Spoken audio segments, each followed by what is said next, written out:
Have you ever wondered why most billionaires say that they're going to pledge all their wealth to charity and not leave it to their kids? Now, what you're looking at on your screen today is a list of billionaires that all are pledging all of their money to their children. Elon Musk, Warren Buffett, Bill Gates, Mark Zuckerberg, all of them.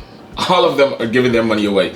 I mean, this started with, the Rockefellers and the Carnegie. Andrew Carnegie, I think, was really big, Carnegie Hall and all this stuff. But have you ever wondered that, if you were raised up broke, majority of you were born with this thought and mindset that I would never let my kids go through this. And then, we make money and our kids end up living a different type of lifestyle and they grow up not really understanding values, and all they really care about is value. And that's what creates the mess that we're in right now. Have you ever heard of the concept, of course, hard time creates strong man creates easy time creates weak man creates hard time. This is the cycle of what we're going through right now. And this is partly the reason why these billionaires always are giving out their money. They do not want their kids to have it. I got a video here that I want you to listen to and really hits home as it pertains to this concept and why you should never give your kids value. Focus on instilling value to them. And this is something that is very challenging to me because, of course, again, I was that poor motherfucker. I'm from Africa, okay? So when I started having kids, I used to always say that I'm going to provide my kids the life that I never have, okay? And it's probably the most selfish thing we do as parents is we try to relive our lives through our kids' eyes. You wasn't a good football player or whatever it is. Now you want your son to make it to the NFL, or you wasn't a good cheerleader or a model or whatever it is. Now you want your daughter to do this, and we push them, but this is not even what they want.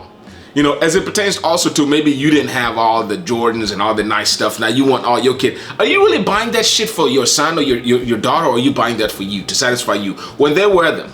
And do you know the impact of what you're doing as it pertains to how you're setting them up for failure for the future by letting them respect nothing but value instead of values? Let's watch this video real quick. A good man leaves an inheritance to his children's children. You get it? Yes, not to his children and our society. As you can see on here, a good man lives his inheritance to his children's children. It's generational. It's how you need to be thinking as it pertains to, what you're doing to your kids. I'm gonna let him finish. It gives stature and status to people who are 4 generational. They have a 200-year plan. Ooh. That means 4 generations. That means I'm not trying to bless me. I was blessed by my daddy. If I was blessed by my granddaddy, by the decisions he made, by the values he put in my daddy. So that even though my father didn't leave me houses and cars and tons of money, he left values inside of me. So that when the money that he had sowed, my generation would reap, so that we would know how to handle it. That's why we give our children values, so they don't squander the harvest that we sowed that they reap. Do you get it? What are you teaching your children? Are you teaching them how to buy shoe and bag? My father went without so that I could go with.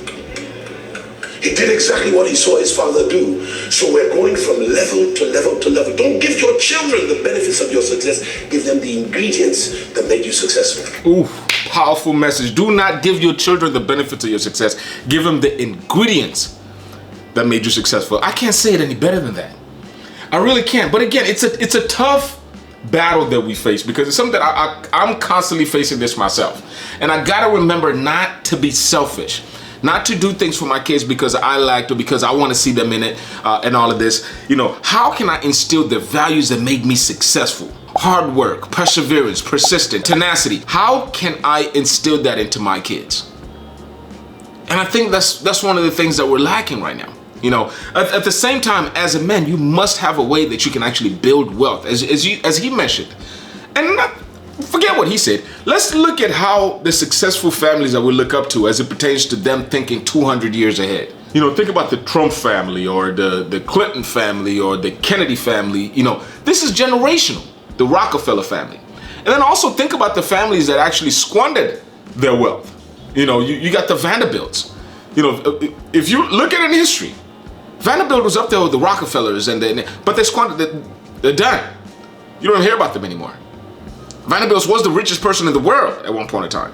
He was richer than Rockefeller, richer than Carnegie, richer than, Henry Ford, richer than all of them at one point in time, but they lost it. And I think it's because they didn't really take heed into this, the fact that you never want to poison your children with your success. That's literally what it is you're poisoning your children with your success. Let them benefit from the values that got you to become successful. Feed their needs, but never feed their children wants. One of the reasons why I always say I'm not gonna pay for my children's college. They need to work their ass off for it. Now don't get me wrong, if I have a gifted kid, this guy's proved, go to Harvard, hey man, and I question myself even as I'm responding to that on this video. Am I making that exception because I want to look good as my son went to Yale or Harvard? Or am I doing that for him? Anyway, that's up for you to decide, but I wanted to make this short video. We're not gonna make this one long. One of the ways that I decided to build my wealth, my generational wealth, is through the finance industry. So if you're interested in becoming a business loan broker, we have a course. There's gonna be a link in the description on how we help people start and launch their own brokerage service. And also, if you're interested in getting some funding for your business, there's gonna be a link in the description as well. Pennington Consulting Group, we work directly with entrepreneurs just like yourself to get you access to capital. And another thing that we've launched, since I can't figure out a way to just, not stay busy, is we got a media division where we're going to be helping people with pretty much web presence, YouTube editing, if you need some assistance with YouTube editing, making sure that you set a web presence, your website, logo, design, your theme, pretty much everything. Look at some of the stuff that we worked on. Look at some of our websites.